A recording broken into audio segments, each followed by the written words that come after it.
Welcome to KPIAS.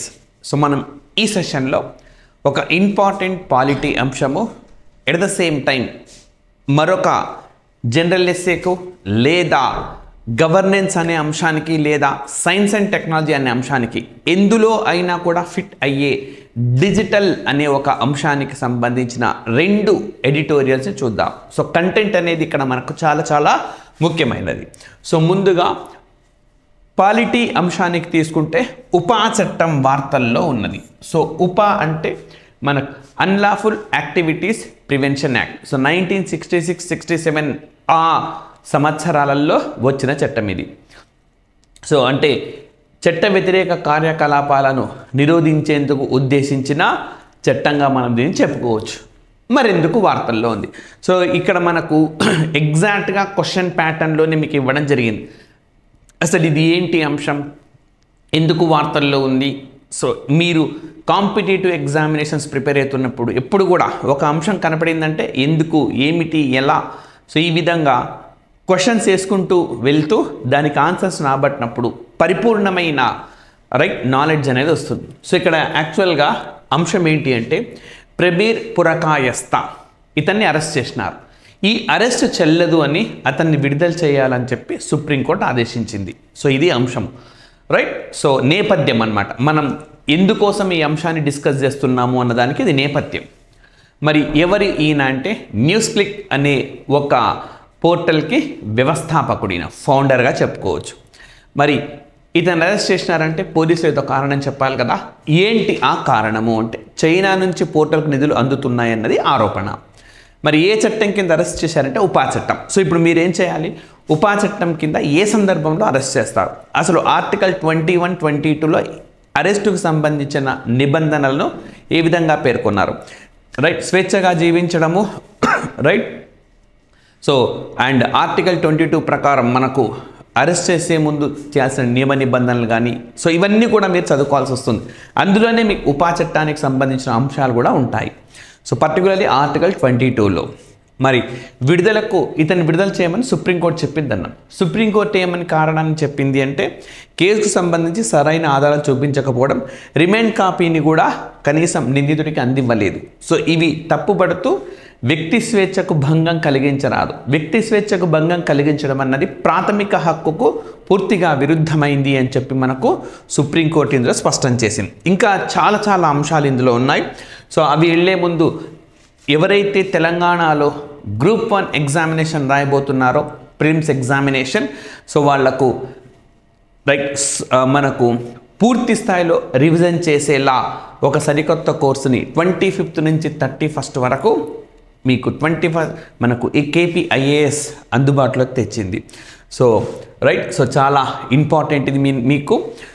So క్విక్గా revision అయిపోతుంది. మనకు మార్నింగ్ 6:30 నుంచి 1 PM వరకు ఉండే ఈ క్లాసెస్లో సో చాలా ఫాస్ట్గా మీకు పూర్తిగా చదివిందంతా రివిజన్ లాగా ఉంటుంది. So international, national, regional, so ఇవి నేనే తీసుకుంటాను. సాకర్ అంటే subject oriented current affairs. So polity latest issues ఏమున్నాయి, సో ఇప్పుడు మనం ఉపా చట్టం చూస్తున్నాం, ఇది దేనికి వార్తల్లో ఉన్నది, లేదా ఆర్టికల్ 14, 21 ఈ రెండింటిని కూడా మనకు రైట్ ఆర్టికల్ 14, 21 ఈ రెండింటిలో భాగంగా సరైన పర్యావరణం హక్కు ఉండాలి అని చెప్పి ఈ మధ్య సుప్రీంకోర్టు చెప్పింది. అలాంటి లేటెస్ట్ ఈవెంట్స్ అన్నింటినీ కూడా యాడ్ చేస్తూ ఈ సాకర్ ప్రోగ్రామ్ ఉంటుంది.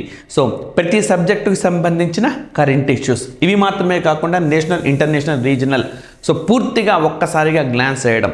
సో ఇది అటెండ్ కావడం వల్ల ఖచ్చితంగా మీరు మంచి స్కోర్ చేయగలుగుతారనమాట రానున్న గ్రూప్ 1 ప్రిలిమ్స్ ఎగ్జామినేషన్లో, right. So high impact themes hit 2 అని. సో ఆల్రెడీ బ్యాచ్ 1 కొనసాగుతూ ఉంది. సో చాలామంది ఆస్పిరెంట్స్ అక్కడ సీట్ దొరకలేదు, అందుకని 2వ సెషన్ను కూడా ప్రారంభిస్తుంది. సో కరెక్ట్గా ఎగ్జామ్కి మీకు 9 రోజుల ముందు మీకు ఈ సెషన్ ముగుస్తుంది. సో ఆ 9 రోజుల్లో ఈ టాపిక్స్ని మీరు కూడా ఇవి రివిజన్ అయిపోతాయి కాబట్టి మిగతా టాపిక్స్ని రివైజ్ చేయడం వల్ల మీరు ఈజీగా ప్రిలిమ్స్ని క్లియర్ చేయగలుగుతారు. సో ఎవరైనా రీసెర్చ్ చేసుకోవాలనుకుంటే ఈ QR కోడ్ని స్కాన్ చేసుకోవచ్చు, లేదా ఈ ఫోన్ నెంబర్ సంప్రదించి ఫర్దర్ మీరు ఏ అనుమానాలున్నా క్లారిఫై చేసుకోండి. ఫీజ్ డీటెయిల్స్ కూడా అక్కడే మీరు తీసుకోవచ్చు. సో మరి సబ్జెక్ట్లోకి వెళ్తాయన్నమాట న్యూస్ క్లిక్ ఏ అంశాలను వెలుగులోకి తెచ్చింది. సో యాక్చువల్గా ఆరోపణ ఏంటి, గవర్నమెంట్ తప్పు చేస్తుంది అనడానికి ఆరోపణ ఏంటంటే సాగు చట్టాలపై రైతుల నిరసనకు సంబంధించి పలు కథనాలను ప్రచురించింది. సో ఆ కోపంతో ప్రభుత్వం ఈ పని చేసింది అని చెప్తున్నారు. సో మొత్తానికి అరెస్ట్ అయ్యారు. సుప్రీంకోర్టు సరైన ఆధారాలు లేవని విడుదల చేయించింది. రైట్. తీర్పు సందర్భంగా సుప్రీంకోర్టు ఏ కేసును ఉటంకించింది. మనకి ఇక్కడ చెప్పుకోబోయే కేసు మళ్ళీ ఫర్దర్గా ప్రిలిమ్స్ ఎగ్జామినేషన్స్లో అడగవచ్చు, లేదా ఉపా చట్టానికి సంబంధించి ప్రాథమిక హక్కు అమలుకు సంబంధించి మీరు రాస్తున్నప్పుడు దీన్ని వినియోగించుకోవచ్చు. పంకజ్ బన్సాల్ కేసు అరెస్టుకు కారణాలను పోలీసులు రాతపూర్వకంగా నిందితులకు తెలపాలి అని చెప్పారు. చూడండి, నేరుగా అడుగుతారు. In which of the following case supreme court held that the reason for the arrest must be given to the person with the written, okay, in the written format. So written format lo ఎవరైతే నిందితుడు ఉన్నాడో, okay, on whom the charges are leveled, so వాళ్లకు అందివ్వాల్సి ఉంటుంది. ఏ case అని అంటే Pankaj Bansal case. మరి ఉపా చట్టం కింద ఎంతమంది అరెస్ట్ అయ్యారు అని అంటే 2014 నుంచి 7 ఏళ్లలో 10,552 మంది అరెస్ట్ అయ్యారు. సో ఇది నేరుగా మనకు ఎంసీక్యూస్లో రాదు ఎంతమంది అరెస్ట్ అయ్యారు అని చెప్పి. ఇంకా ఈ మధ్యకాలంలో అట్లా కూడా ఇస్తున్నారు కాబట్టి ఇచ్చిన ఆశ్చర్యపోవాల్సిన అవసరం లేదు. కానీ దీన్ని మనం మెయిన్స్లో వినియోగించుకోవచ్చు. ఎగ్జాక్ట్ నెంబర్గా కాకపోయినా ప్రాథమిక హక్కుల అమలు తీరును విశ్లేషించండి అన్నప్పుడు సో గడిచిన 7 సంవత్సరాలలో దాదాపు 10,000కు పైగా ఉపా చట్టం కింద అరెస్ట్ అయ్యారు. సో ఇది ప్రాథమిక హక్కుల 22 ఆర్టికల్తో మనం అమలు తీరును విశ్లేషిస్తూ రాసుకోదగ్గదన్నమాట. అంటే వేగుగా చాలామంది అరెస్ట్ అయ్యారు, వాళ్ళ ఆర్టికల్ 21, 22 వయోలేట్ గురవుతున్నాయి, ఇట్లా వేగుగా రాయకుండా ఈ పాయింట్ రాసి ఈ పాయింట్ ద్వారా మీరు ఎక్కడెక్కడ ఎలాంటి అంశాలు ఉన్నాయని చెప్పి రాయొచ్చు అనమాట. మరి ఇలాంటి సందర్భంలో ఏం రాయొచ్చు, సుప్రీంకోర్టు కేవలం ప్రాథమిక హక్కు మాత్రమే కాదు, న్యాయ వ్యవస్థ కూడా అరెస్టు కారణాలు తెలపాలని చెప్పి పంకజ్ బన్సాల్ కేసులో స్పష్టంగా పేర్కొంది. రైట్. సో ఇది మనకు అంశము. అండ్ నెక్స్ట్ వచ్చేసి మనకు డిజిటల్ ఇండియా. సో ఇందులో చాలా ముఖ్యమైన ఎంసీక్యూస్లో రాదగ్గ క్వశ్చన్స్ అండ్ మెయిన్స్లో ఉపయోగించుకోదగ్గవి ఉన్నాయి. మరి మే 17వ తేదీని ప్రపంచ టెలికమ్యూనికేషన్ సమాచార సంఘ దినోత్సవంగా జరుపుతామన్నమాట. సో మనకు జెనీవా కేంద్రంగా ఇంటర్నేషనల్ టెలికమ్యూనికేషన్ యూనియన్ ఏర్పాటైంది. సో వాళ్ళ ఆధ్వర్యంలో జరిగే రోజు ఇది. ఈ ఏడాది మనకు ఇతివృత్తము లేదా థీమ్ ఏంటంటే సుస్థిరాభివృద్ధికి డిజిటల్ నవకల్పనలు. రైట్. సో అంటే స్టార్టప్స్కు సంబంధించి సస్టైనబుల్ స్టార్టప్స్ అని చెప్పుకోవచ్చు అన్నమాట. సస్టైనబుల్ డిజిటల్ స్టార్టప్స్ అని. మరి భారతదేశంలో డిజిటల్ ఇండియా పురోగతి ఎలా ఉంది నేరుగా అడగవచ్చు. ఇది మన గవర్నెన్స్లో భాగంగా. లేదా భారత్ సాంకేతిక పరిజ్ఞానాన్ని ఏ విధంగా వినియోగించుకుంటుంది, డిజిటల్ పరిజ్ఞానాన్ని ఏ విధంగా వినియోగించుకుంటుంది అన్నప్పుడు మనం ఈ అంశాలన్నీ రాయాల్సి ఉంటుంది. రైట్. టెలికాం డిజిటల్ సాంకేతికాల్లో అగ్రగామి దేశాల్లో భారత్ కూడా ఉంది. రైట్. ఎందుకు అంటే గ్రామాల్లో హై స్పీడ్ ఇంటర్నెట్ నెట్వర్క్లు అందించేందుకు 2015 జూలై 1న మనకు డిజిటల్ ఇండియాని ప్రారంభించారు. సో ఇప్పుడు మీరు ఏం చేయండి, డిజిటల్ ఇండియాకు పిల్లర్స్ ఉన్నాయి, ఆ పిల్లర్స్ ఏంటి నేర్చుకోండి. ఎందుకనంటే మనకు రెండోసారి జరిగిన గ్రూప్ 1లో తెలంగాణలో డిజిటల్ ఇండియా పిల్లర్స్లో ఉన్నదేది లేనిదేది అని అడిగారు. సో అట్లా ఉపయోగపడుతుంది అన్నమాట. అయితే మనం ఈ డేట్ అయితే మనకు ప్రిలిమ్స్లో ఇంపార్టెంట్. సో గ్రామాల్లో హై స్పీడ్ ఇంటర్నెట్ను అందించడానికి ఏ పథకాన్ని ప్రారంభించారు అంటే డిజిటల్ ఇండియా పథకాన్ని ప్రారంభించారు. ఎప్పుడు అంటే 2015 జూలై 1. మరి ఏ విధంగా పురోగతి ఉంది, డిజిటల్ ఇండియా ప్రారంభించారు, ఏంటి దీని లక్ష్యం. So which of the following is the objective of digital India అంటాడు. డిజిటల్ ఇండియా లక్ష్యం కింది వాన్లో ఏదంటాడు. బ్రాడ్బ్యాండ్ అనుసంధానత, అందరికీ మొబైల్ ఇంటర్నెట్ సౌకర్యంగా కల్పించడం, ఈ గవర్నెన్స్, ఈ క్రాంతి, ఇవి అన్నమాట. సో మెయిన్స్ రాసేటప్పుడు డిజిటల్ ఇండియా లక్ష్యాలు అని చెప్పి ఇవన్నీ రాయాల్సి ఉంటుంది. ప్రిలిమ్స్లో అయితే ABCD ఇచ్చి ఏవైనా లేనివి కూడా ఇస్తారు, కేవలం A and B, కేవలం B and C అట్లా. సో మనం ఎంపిక చేసుకోవాల్సి ఉంటుంది. ప్రతి ఒక్కటి గుర్తుపెట్టుకోవాలి. బ్రాడ్బ్యాండ్ కనెక్టివిటీ, అందరికీ మొబైల్ ఇంటర్నెట్ సౌకర్యాలు కల్పించడం, ఈ గవర్నెన్స్, ఈ క్రాంతి కింద అందరికీ ఎలక్ట్రానిక్స్ మార్గంలో ప్రభుత్వ సేవలు అందించడం లక్ష్యాలు. సో ఇప్పుడు మనం కరెంట్ బిల్ కట్టాలన్నా లేదా టెలిఫోన్ బిల్ పే చేయాలన్నా ఇంతకుముందు అయితే ఆఫీస్లకు వెళ్ళే వాళ్ళం, గంటల తరబడి క్యూలు ఉండేవి. ఇప్పుడు ఆ ప్రాబ్లం ఏం లేదు, మనం డిజిటల్ పద్ధతిలోనే చెల్లిస్తున్నాం. సో ఆ సౌకర్యాన్ని మనకు అందుబాటులోకి తెచ్చింది digital India. So governance, e governance అనే అంశంలో భాగంగా కూడా దీన్ని రాసుకోవచ్చు. మరి భారత్లోని 6.25 ల్యాక్ విలేజెస్లో 2.50 ల్యాక్స్ విలేజెస్కు బ్రాడ్బ్యాండ్ అనుసంధానం కల్పించడం డిజిటల్ ఇండియాలో భాగం. దీన్ని భారత్ నెట్ అని అంటున్నారు. సో మనకి ఇప్పుడు ఏమంటాం, డిజిటల్ ఇండియాలో భారత్ నెట్ కూడా భాగం. భారత్ నెట్ లక్ష్యం ఏంటి అంటే 6.25 లక్షల గ్రామాలు భారత్లో ఉంటే 2.50 లక్షల గ్రామాలకు బ్రాడ్బ్యాండ్ కనెక్టివిటీ. నేరుగా అడగవచ్చు భారత్ నెట్ లక్ష్యం ఏంటి అని. 2.50 ల్యాక్ విలేజెస్కు బ్రాడ్బ్యాండ్ కనెక్టివిటీ ఇవ్వడం అన్నమాట. సో ఈ విధంగా మనకు ఓకే డిజిటల్ ఇండియాకు భారత్ నెట్ కూడా చాలామందికి డిఫరెన్స్ తెలియదు. భారత్ నెట్ అనేది డిజిటల్ ఇండియాలో భాగమే. డిజిటల్ ఇండియాలో అనేది ఒక పెద్దదైతే అందులో భారత్ నెట్ ఒక చిన్న అంశంగా చెప్పుకోవచ్చు. సో మరి భారత్ నెట్ లక్ష్యాలు పురోగతి ఎట్లా ఉంది? సో 6.25 లక్షల గ్రామాల్లో ప్రతిదానికి కనీసం ఒక్కో వైఫై హాట్స్పాట్ అందించడం, 2.50 గ్రామాలకేమో బ్రాడ్బ్యాండ్ కనెక్టివిటీ ఇవ్వడం, మిగతా గ్రామాలు ఏవైతే ఉంటో గ్రామంలో అట్లీస్ట్ ఒక్క దగ్గరైనా వైఫైని అందుబాటులోకి తీసుకురావడం. ఇది భారత్ నెట్ లక్ష్యాలు. కింది వారిలో భారత్ నెట్ లక్ష్యాలు ఏంటి అంటే broadband connectivity for 2.50 villages and 6.25 విలేజెస్లో ఎక్కడ కనీసం ఒక్క ప్లేస్లో వైఫై అందుబాటులోకి తేవడం. కేవలం ఏ సరైంది, కేవలం బి సరైంది అట్లా ఇస్తాడు. 2 పాయింట్స్ గుర్తుపెట్టుకోవాలి. మరి ఇప్పటిదాకా మనం చూస్తే భారత్ నెట్ తొలి దశ కింద 2017 డిసెంబర్ నాటికి 1,00,000 గ్రామ పంచాయతీలకు వైఫై సదుపాయం అందించారు. రైట్. అదేవిధంగా 2024 మార్చి 18వ తేదీ నాటికి అంటే ఇది లేటెస్ట్ డేటా, ఇది 2.11 ల్యాక్ గ్రామ పంచాయతీలకు వైఫై అనుసంధానం ఇచ్చారు. భారత్ నెట్ పురోగతిని వివరించండి అంటే డైరెక్ట్గా ఈ టాపిక్ తోటే స్టార్ట్ చేసి తర్వాత జరిగినది చెప్పొచ్చు. అంటే కరెంట్ డేటా మనం అందిస్తున్నాం. రైట్. మరి 9.25 lakh fibre to home connection అని అందించినారు. సో అంటే ఫైబర్ నెట్ అనే లైన్ను ఆ టెక్నాలజీని ఉపయోగించే వైర్లను నిర్మించి దాని నుంచి ఇళ్లకు కనెక్షన్లు ఇచ్చేది 9.24 lakh fibre to home connections ఉన్నాయి.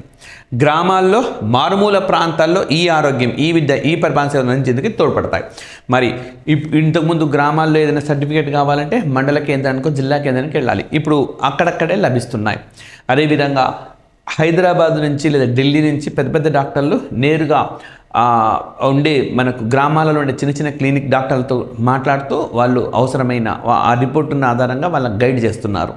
ఈ విద్య, సో ఇటీవల కరోనా వచ్చిన నేపథ్యం కావచ్చు, తర్వాత కావచ్చు, ఆన్లైన్ పాఠాలు, ఇవన్నీ కూడా ఈ కంటెంట్ డెవలప్ చేయడం అన్నింటినీ కూడా అందుబాటులోకి తీసుకొని వచ్చింది. సో మనం రాసేటప్పుడు ఏం చేస్తాం, ఇది భారత్ నెట్ పురోగతి అంటే 2024 మార్చి 18 నాటికి 2.11 ల్యాక్ గ్రామ పంచాయతీలకు వైఫై అనుసంధానత వచ్చింది. ఈ నేపథ్యంలో విద్య, వైద్యము రంగాల్లో భారీ మార్పులు వచ్చాయి. ప్రజలకు మరింత సౌకర్యాలు తీసుకొని వచ్చినారు. ఈ విద్య రూపంలో విద్యార్థులకు ప్రయోజనం, ఈ వైద్యం రూపంలో అనారోగ్యంతో బాధపడుతున్న వాళ్లకు ఇదొక వరంలా పరిణమిస్తే ఎట్ ద సేమ్ టైం ఈ పరిపాలన మూలంగా సౌలభ్యంగా మారింది. ఎక్కడో మండల కేంద్రానికి, జిల్లా కేంద్రానికి వెళ్ళాల్సిన అవసరం లేదు. ఈ కొంత డేటా ఇచ్చి మనం దాన్ని ఎక్స్పాండ్ చేస్తున్నాం అన్నమాట. మరి డిజిటల్ సాంకేతికల్లో ఛాలెంజెస్ ఉన్నాయి, మనకు సవాళ్ళు ఉన్నాయి. ఏంటా సవాళ్ళు అంటే ఎలక్ట్రానిక్ వ్యర్థాలు. సో ఎలక్ట్రానిక్ వ్యర్థాలకు సంబంధించి ఈనాడులో ఈరోజు కూడా ఒక ఎస్సే వచ్చింది. సో వీలైతే చదవండి. దాన్ని కూడా మీకు KPIAS ఇన్స్టిట్యూట్ అందిస్తుంది అతి త్వరలో. సో ఎలక్ట్రానిక్ వ్యర్థాలు, నకిలీ రుణ యాప్లు, ఆన్లైన్ మోసాలు, ఇవి ఛాలెంజెస్ అన్నమాట. ఎలక్ట్రానిక్ వేస్ట్ ఒక ఛాలెంజ్ అండ్ నకిలీ రుణ యాప్లు, ఆన్లైన్ మోసాలు ఇవన్నీ కూడా ఒక సవాళ్ళే. ఎలక్ట్రానిక్ వ్యర్థాలుగానే మనం చూస్తే కంప్యూటర్, మొబైల్ ఫోన్లు, చిప్లలో రాగి, బంగారం, నికెల్ వంటి విలువైన లోహాలు వినియోగిస్తారు. వీటితో చాలా వరకు పునర్వినియోగంలోకి రావడంలా. రైట్. ఫోన్ పోయిందనుకోండి అచ్చగా పడేస్తూ ఉన్నారు, చెత్తకుప్పలో పడేస్తారు. అదంతా ఎలక్ట్రానిక్ వేస్ట్ అన్నమాట. అంటే రీసైక్లింగ్ అది రావట్లేదు కాబట్టి ఏం జరుగుతుంది, వీటి అవసరం ఎల్లప్పుడూ ఉంటుంది కాబట్టి మరిన్ని లోహాలు, సో అంటే మళ్ళీ కొత్త ఫోన్లు తయారు చేయాలి. అప్పుడు మళ్ళీ ఇవి తవ్వకాలు చేపట్టాలి. తవ్వకం చేపట్టడం అన్నదే కాలుష్యానికి దారితీస్తుంది. చాలామంది ఈ ఎలక్ట్రానిక్స్ ఎందుకంటే రేడియేషన్ వెదజల్లుతాయి అని చెప్పి అనుకుంటుంటారు. అది వాడితే రేడియేషన్ వెదజల్లుతుంది. అది నువ్వు వాడడం లేదు, ఫోన్ పక్కన పడేసినావు, దానిలో రీయూజ్ కావట్లేదు, మెటల్స్ ఏవైతే ఉన్నాయో, మళ్ళీ ఇంకొక ఫోన్ తయారు చేస్తే మెటల్ కావాలి, మళ్ళీ తవ్వకాలు చేపట్టాలి. అక్కడ మనకు ప్రాబ్లం అవుతున్నది. సో ఈ మనకు రేడియేషన్ ప్రభావం కూడా ఉంటుంది. చాలామంది ఈ ఎలక్ట్రానిక్స్ అని అంటే అవి వృధాగా పడడం వల్ల మనకు ఈ రేడియేషన్ ప్రభావం ఉంటుంది అని చెప్పి రాస్తారు. మనం ఈ పాయింట్ కూడా యాడ్ చేయడం వల్ల ఒక మార్క్ ఎక్కువ రావచ్చు, రైట్. అండ్ వీటి అవసరం ఎల్లప్పుడూ ఉంటుంది కాబట్టి మరిన్ని మనకు లోహాలతో ఒక చెప్పాల్సి వస్తుంది. మరి నకిలీ రుణ యాప్లు కానీ మనం చూస్తే ఇంటర్నెట్లో ఎన్నో రుణ యాప్లు వచ్చాయి. 2023 ఆగస్టు వరకు గూగుల్ తన ప్లేస్టోర్ నుంచి 4700 నకిలీ రుణ యాప్లను తొలగించిందంటే వీళ్ళు చూడొచ్చు చాలామంది ఆత్మహత్యలకు పాల్పడ్డారు, వేధిస్తున్నారనమాట. పలానా వాడు డబ్బులు తీసుకున్నాడు, ఆ లిస్ట్ అంతా వాళ్ళకి వెళ్ళిపోతుంది, ఆ ఫోన్ నెంబర్లు ఎవరు ఉన్నారు వాళ్ళకు ఫోన్ చేసి ఇతను డబ్బులు ఇవ్వలేదు చెప్పండి అని చెప్పి అంత పరువు తీసేయడం వల్ల చనిపోతూ ఉన్నారు. మరి ఆన్లైన్ మోసాలు విపరీతంగా జరుగుతున్నాయి. నకిలీ QR కోడ్లతో ఖాతాదారుల డబ్బును వ్యక్తిగత వివరాలను కాజేస్తున్నారు, రైట్. సైబర్ మోసాల వల్ల 2023లో వినియోగదారులు రూపాయలు 7,418 crores పోగొట్టుకున్నారని NCRB నివేదిక ఇచ్చింది. సో మనకి డిజిటల్ సాంకేతికతో సవాళ్ళేంటి అన్నప్పుడు ఇది స్టార్టింగే రాసుకోవాలి. అంటే డేటాతోటి మనం తర్వాత ఏంటి సవాల్ ఇస్తున్నాం, ఇది ఒక సవాల్. డిజిటల్ మోసాలు జరగకూడదు, రైట్. నకిలీ రుణ యాప్లు ఉండకూడదు. ఏం చేయాలి, రైట్. ప్రభుత్వం ఏం చేయాలి? సో ముందుగా వినియోగదారులకు అవగాహన కల్పించాలి. అవగాహన లోపంతో వాళ్ళు కోల్పోతున్నారు. అండ్ ఓకే, మన డేటా భద్రతకు మరింత సెక్యూరిటీని ఫీచర్స్ని తీసుకురావాల్సి ఉంటుందన్నమాట, రైట్. సో ఈ విధంగా అదేవిధంగా ఎవరైతే యాప్లను క్రియేట్ చేస్తున్నారో వాళ్ళకి సంబంధించిన మరింత డేటాను కూడా తీసుకోవాల్సిన అవసరం ఉంటుంది. ఆ విధంగా మనం ఈ సవాళ్ళను అధిగమించేందుకు ప్రభుత్వం ఏం చేయాలి, ఏం చేస్తుంది అన్న కోణాల్లో మీరు ఇప్పుడు సమాచారాన్ని సేకరించాల్సి ఉంటుందన్నమాట. సో ఇది ఈ రోజుకు సంబంధించిన అంశాలు. మనకు మరి ఇతర అంశాలతో నెక్స్ట్ సెషన్లో కలుద్దాం. దయచేసి వీడియోని లైక్ చేయండి, షేర్ చేయండి, సబ్స్క్రైబ్ చేసుకునే వాళ్ళంటే సబ్స్క్రైబ్ చేసుకోండి. Thank you very much.